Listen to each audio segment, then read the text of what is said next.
Hello guys, magandang umaga. Dahil sobrang init na sa labas, dito na lang ako sa loob. Magpapaaraw saglit.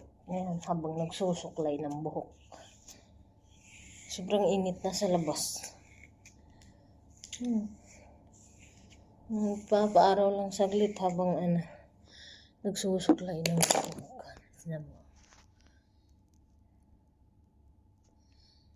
Tignan mo, naging violet yung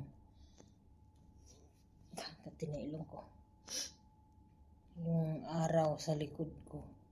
Andito lang ako sa loob ng sa sala. Pumapasok naman yung araw dito.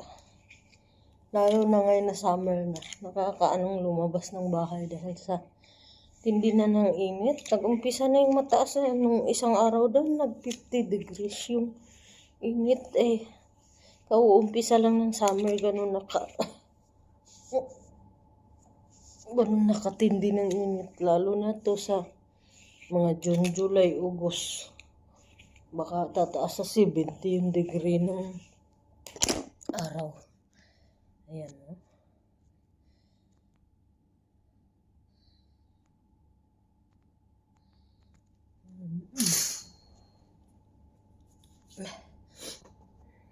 Ayan.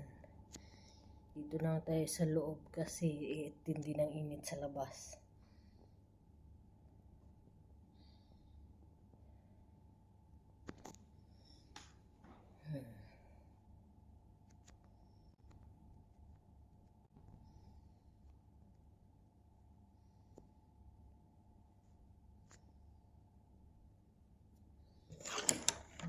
Pumapasok naman yung sinag ng araw dito Happy Sunday guys. It's family day today. Enjoy your day together with your family. Bye.